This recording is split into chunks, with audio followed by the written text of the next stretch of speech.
Krishna Hare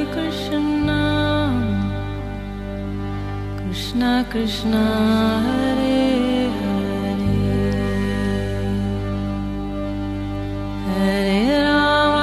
Hare Rama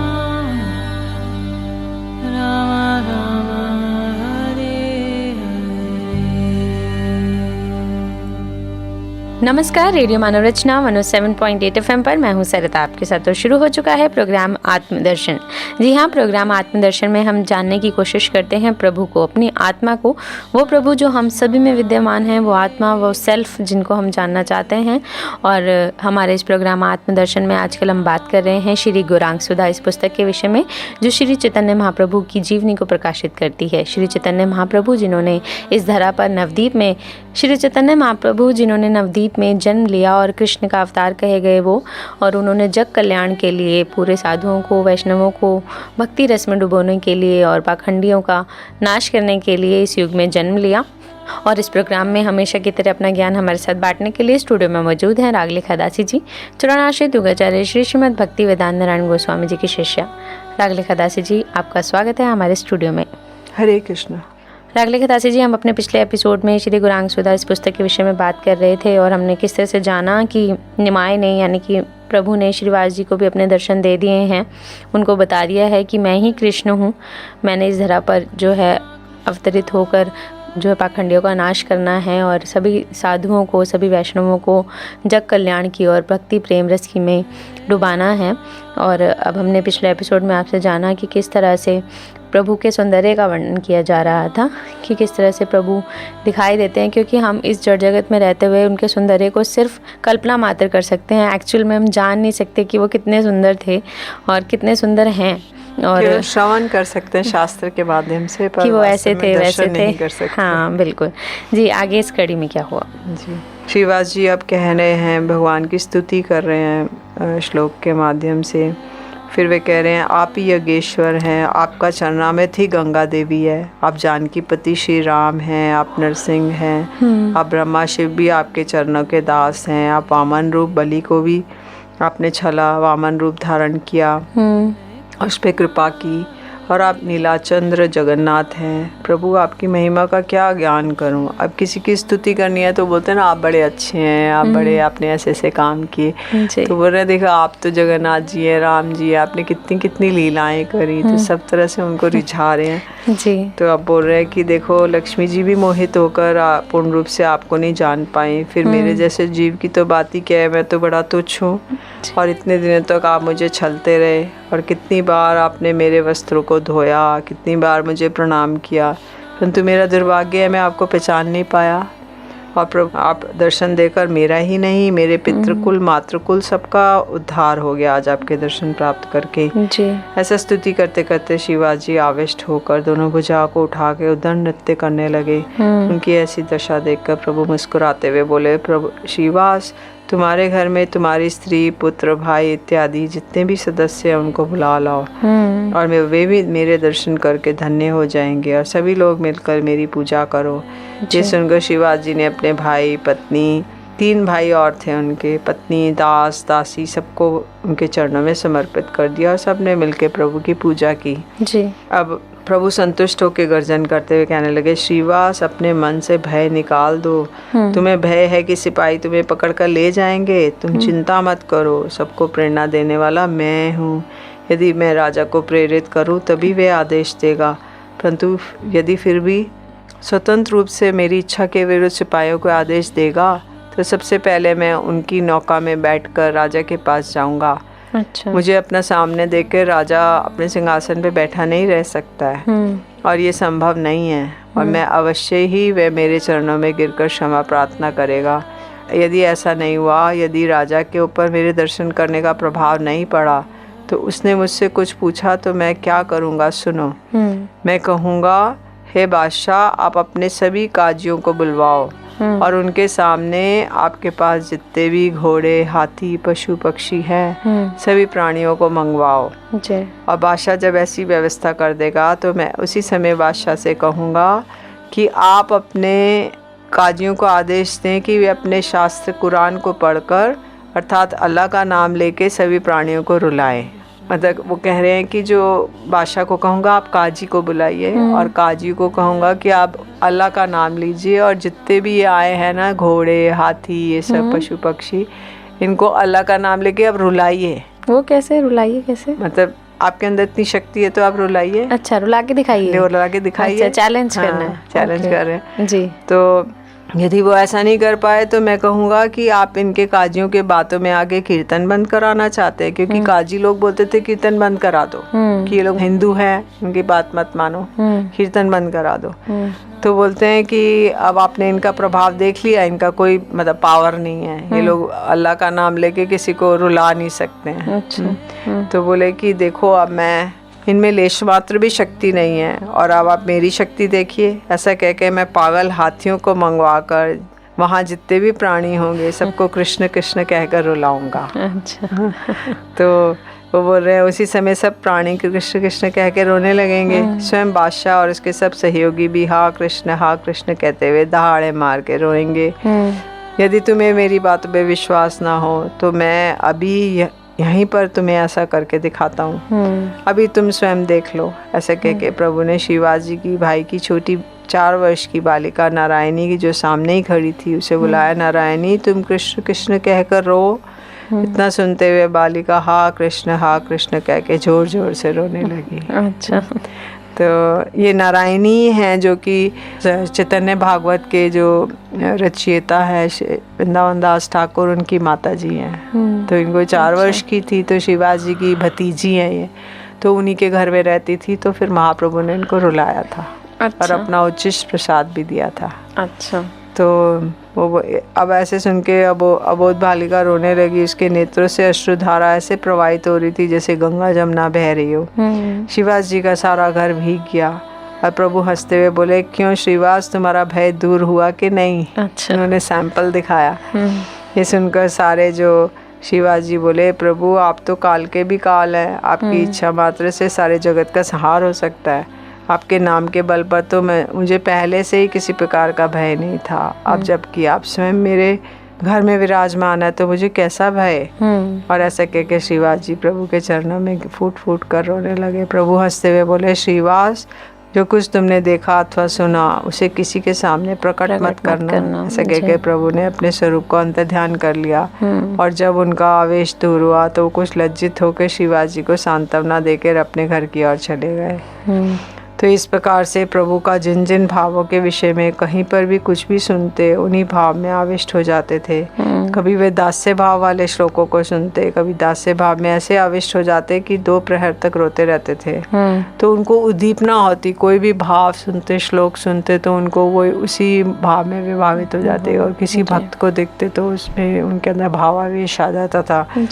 तो और जब वो हंसते थे तो 1 प्रहर तक हंसते ही रहते थे। जब वो रोते थे तो गंगा जमुना की भांति धारा बहती है और वो रोते ही रहते थे। जब हंसते तो हंसते ही रहते और मूर्छित होते तो उन्हें उनके शरीर में श्वास भी बंद हो जाता था और 1 प्रहर तक उसी अवस्था में पड़े रहते। अच्छा। तो अब अक्रूर के मथुरा गमन के श्लोक को सुनते तो उस समय अक्रूर के भाव में आविष्ट होकर कहने लगते, हे महाराज नंद, आप कृष्ण और बलराम को साथ लेकर मथुरा चलिए और राजा कंस आपको यज्ञ में बुलाया है। इस प्रकार से प्रभु नाना प्रकार के भावों से आविष्ट होकर नाना प्रकार की बातें करने लगते, जिसे सुनकर वैष्णवों को बहुत आनंद होता। एक दिन प्रभु ने वरादेव के बारे में सुना तो उसी तरह गर्जन करते हुए मुरारी गुप्त के घर की ओर दौड़े।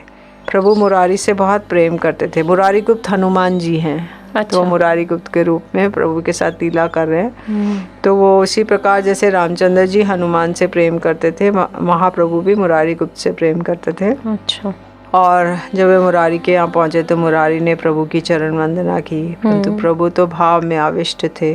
तो वो शुक्र कह के चारों ओर देखने लगे। तो मुरारी भी आश्चर्यचकित होकर चारों ओर देखने लगे कि क्या बात है।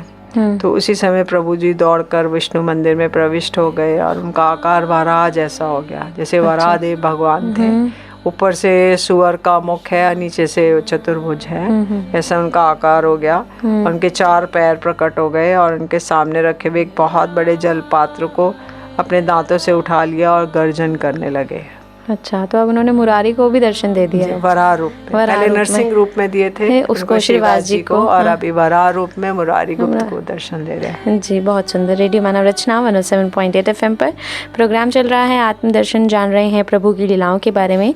निमाय जो हैं अपने भक्तों को दर्शन दे रहे हैं। बहुत ही सुंदर स्वरूप का वर्णन भी किया जा रहा है कि किस तरह से हर रूप, नरसिंह रूप में भी उन्होंने श्रीवास को दर्शन दे दिए और अब उन्होंने मुरारी को भी वराह रूप में दर्शन दे दिए हैं। प्रभु के दर्शनों से सब मंत्रमुग्ध हो जाते हैं और उनके सामने उनको समझ ही नहीं आता कि ये, मान ही नहीं पाते कि ये प्रभु ही हैं जो हमारे साथ ही सारा दिन थे और हम इनको पहचान नहीं पाए। रेडियो मानव रचना 107.8 FM पर प्रोग्राम आत्मदर्शन में आगे और भी बहुत कुछ जानेंगे रागलिखा दासी जी से, लेकिन एक छोटे से म्यूजिकल ब्रेक के बाद सुनते हैं एक प्यारा सा भजन, फिर लौट कर आते हैं। आप जुड़े रहिए रेडियो मानव रचना 107.8 FM के साथ। Feel good, feel live.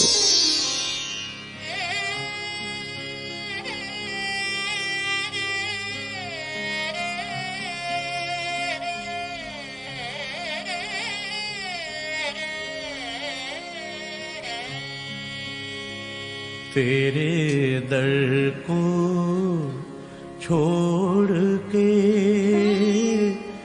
किस दर जाऊं मैं, तेरे दर को छोड़ के किस दर जाऊं मैं,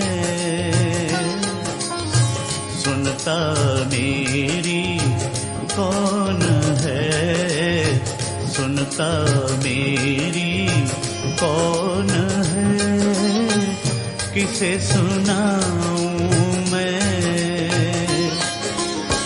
तेरे दर को छोड़ के किस दर जाऊं मैं।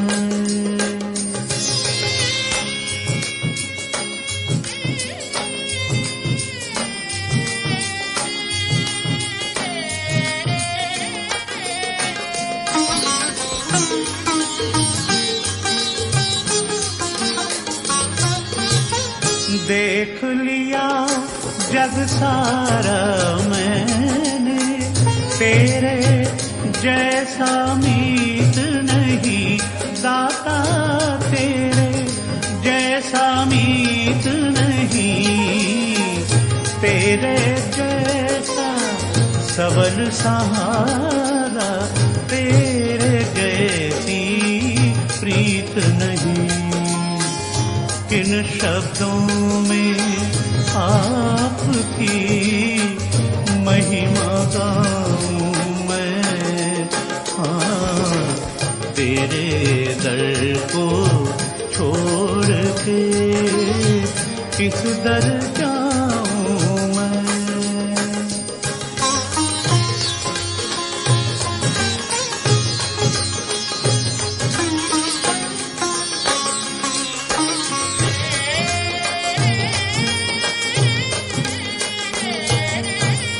मेरे पाप कर्म ही तुझसे प्रीत न करने देते हैं दाता, प्रीत न करने देते हैं। कभी जो चाहूं मिलूं आपको, रोक मुझे वो लेते हैं। कैसे स्वामी आपके दर्शन पाऊं मैं, हाँ, तेरे दर को छोड़ के किस दर जाऊं मैं।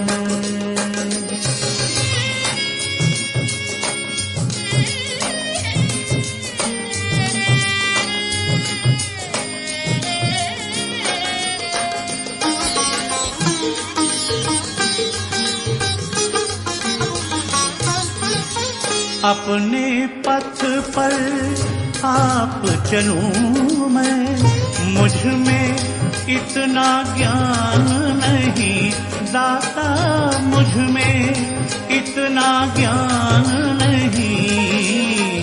हूँ मतिमंद नयन कांधा, भला बुरा पहचान नहीं।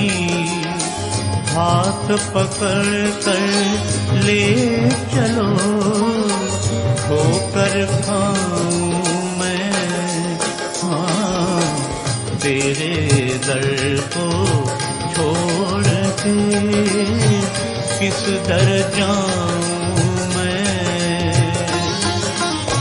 सुनता मेरी कौन है, सुनता मेरी कौन है, किसे सुनाऊं मैं, हाँ तेरे दर को छोड़ के किस दर जाऊं मैं। Hare Krishna, Hare Krishna, Krishna Krishna, Hare Hare, Hare Rama, Hare Rama, Rama Rama, Hare Hare। स्वागत है आप सभी का एक बार फिर रेडियो मानव रचना 107.8 FM पर। मैं हूं सरिता, आपके साथ प्रोग्राम चल रहा है आत्मदर्शन। जान रहे हैं प्रभु की लीलाओं के बारे में, उनके दर्शन कर रहे हैं, अपने इस प्रोग्राम के माध्यम से जानने की कोशिश कर रहे हैं उस प्रभु की लीलाओं को भी। और अभी हमने जाना रागलिका दासी जी से कि किस तरह से उन्होंने अपने भक्त मुरारी को भी विराह रूप में दर्शन दे दिए हैं। और अब आगे जानते हैं कि अब उनका ये वराह रूप देखकर मुरारी जी की क्या हालत हो गई। जी जी। अब प्रभु का वराह रूप देखकर मुरारी गुप्त स्तब्ध हो गए और भय से थर थर कांपने लगे। और प्रभु बोले, मुरारी मेरी स्तुति करो। तो वो स्तुति तो दूर, मुरारी गुप्त तो भय से एक शब्द भी नहीं निकल रहा है। एक तो रूप ऐसा देख लिया उन्होंने और बहुत ही आश्चर्यचकित। तो वे सुनकर प्रभु से बोले, मुरारी तू भय मत कर, बोल बोल, इतने दिनों तक तू मुझे पहचान नहीं पाया, मैं यहीं पर हूँ। जी। ये सुनकर मुरारी कांपते हुए कहने लगे, प्रभु अपनी स्तुति आप ही जानते हैं, अनंत ब्रह्मांडों को आपने एक ही फंड पर उठा रखा है। हे सहस्त्र वदन शेषनाग, अपने हजारों मुखों से आपका गुणगान करते हैं, परंतु फिर भी शेष नहीं कर पाते। जितना वो जो शेषनाग है वो जितना गुणगान करते हैं हजारों हजारों मुख से, उतना और गान बढ़ जाता है, तो वो खत्म ही नहीं कर पाते, शेष नहीं कर पाते जी। तो अशेष रहता है। तो बोले कि सारा संसार जिन वेदों के अनुसार अपना अपना कार्य कर रहा है, वह वेद भी आपके तत्व को संपूर्ण रूप से नहीं जानते हैं। मेरे जैसा तुझ व्यक्ति कैसे जान सकता है? जी। और मैं आपके गुणों का गान कर सकूं, मेरी सामर्थ्य नहीं है। और आपके गुणगान वही कर सकता है जो आपको जानता है, जी। जिसे कृपा कर आप स्वयं जनाएंगे। ऐसा कहकर मुरारी गुप्त प्रभु के चरणों से गिरकर रोने लगे। ये सुनकर प्रभु मुरारी गुप्त पर प्रसन्न हो गए और क्रोधपूर्वक कहने लगे, काशी में प्रकाशानंद नामक एक सन्यासी है। वह ऐसा दुष्ट है कि शिष्यों को वेद पढ़ाता है, परंतु मेरे आकार को स्वीकार नहीं करता। प्रकाशानंद एक मायावादी सन्यासी हैं जो कि भगवान का आकार नहीं मानते, कहते हैं निराकार हैं भगवान, शून्य हैं। तो इसलिए उनके 60,000 शिष्य हैं। तो प्रभु उनसे बड़े रुष्ट हैं, क्योंकि वो कहते हैं मेरे आकार को मेरा तो इतना सुंदर आकार है। इतनी स्तव स्तुति हो रही है भागवतम में कि मेरा जैसा नीले रंग का स्वरूप है और मैं मोर पंख धारण करता हूँ, और वो कहता तुम्हारा आकार ही नहीं है। तो कहते हैं मैं तो वो अपने शिष्य, लेकिन कई ग्रंथों में ये चीज है कि वो निराकार है, किंतु ये सत्य नहीं है। भगवान का तो आकार है। तो वो मुरली बजा रहे, त्रिभंग ललित होके इतनी सारी लीलाएं कर रहे, तो जिसका आकार नहीं है वो लीला कैसे करेगा? उन्होंने तो बहुत रूपों में दर्शन, मतलब जैसे राम जी के रूप में भी आए, कृष्ण रूप में आए, तो उनके अवतार हैं ये सारे। नहीं, सारे वो दर्शन दे रहे हैं, किंतु वो निराकार नहीं है। ये एक मायावादी कॉन्सेप्ट है जिसको कि चैतन्य महाप्रभु यही बताएंगे अभी उनको, मुरारी को। वो कहता है प्रकाशानंद कि भगवान के हाथ पैर आँख कान नाक कुछ नहीं है, और वो मेरे शरीर के टुकड़े टुकड़े करता है। और ये जो मेरा तो पवित्र चिन्मय अंग है। ब्रह्मा शिव जी भी सब गुणगान करते हैं, और मेरे इस दिव्य स्वरूप को वो मिथ्या बताता है। तो उसका ये ऐसा दुस्साहस है। लेकिन मुरारी, मैं आज तुम्हारे सामने अपने स्वरूप को प्रकाशित कर रहा हूँ। मैं स्वयं यज्ञ वराह हूँ, और वराह रूप धारण करके वेदों का मैंने उद्धार किया था। इस समय संकीर्तन धर्म के प्रचार के लिए मैं इस धराधाम पर अवतीर्ण हुआ हूँ, और मैं अपने भक्तों को कष्ट पहुँचाने वाले दुष्टों का संहार करूँगा। क्योंकि कोई दुष्ट मेरे भक्तों को कष्ट पहुँचाता है तो मैं इसे सहन नहीं कर सकता। जी। और चाहे वो मेरा पुत्र ही क्यों ना है, मैं उसे काट डालता हूँ। मुरारी, मैं मिथ्या नहीं कह रहा हूँ, तुम ऐसा मैंने किया भी है। वराह रूप धारण करके हिरण्याक्ष असुर को मारने के बाद मैंने पृथ्वी का उद्धार किया। जो पृथ्वी थी हिरण्याक्ष ने लेकर और उसमें डाल दी रसातल में, पृथ्वी को बॉल की तरह। तो भगवान ने वराह रूप लेके, क्योंकि वराह की जो है स्मेल पावर बहुत स्ट्रांग होती है, तो वो सूंघते सूंघते गए, पृथ्वी को सूंघा और अपने दांतों के ऊपर पृथ्वी को उठाकर ऊपर लेकर आए। अच्छा। फिर उनका 1000 वर्ष तक हिरण्याक्ष से युद्ध हुआ। फिर अंत में उन्होंने हिरण्याक्ष को मार डाला और पृथ्वी को लाकर इस भूलोक में स्थापित किया और वेदों का उद्धार किया। वेद भी सब चले गए थे। तो कहते हैं मेरे स्पर्श से पृथ्वी ने एक पुत्र को जन्म दिया। जब पृथ्वी को ला रहे थे, वराह जी के दांतों पे रखी थी, तो उनके स्पर्श से पृथ्वी ने एक पुत्र को जन्म दिया। अच्छा। उसका नाम हुआ नरकासुर। तो कहते हैं मैंने उसे शिक्षा प्रदान की। उसके बाद ये पुत्र महाराज बन गया और देवताओं, ब्राह्मण, गुरु, वैष्णव की आदर पूर्वक सेवा करता था। लेकिन दुर्भाग्य से बाणासुर आदि दुष्टों के संग में वह पड़ गया और जिससे उसकी बुद्धि विकृत हो गई और भक्तों से द्रोही हो गया। अब वे ब्राह्मणों और भक्तों को सताने लगा और इसलिए मैं भक्तों की हिंसा में सहन नहीं कर सकता। इसलिए उन्होंने प्रभु कह रहे हैं कि मैंने अपने भक्तों के लिए अपने पुत्र का भी वध कर दिया, नरकासुर का वध कर दिया। जी। तो इसलिए तूने अनेक जन्मों में मेरी सेवा की है, इसलिए मैंने अपना रहस्य तुझे बताया है। प्रभु की बातें सुनकर मुरारी गुप्त उनके चरणों में गिरकर फूट फूट कर रोने लगे। इस प्रकार प्रभु अपने सेवकों के घर जा जाकर उनके सामने अपने स्वरूप को प्रकाशित करने लगे।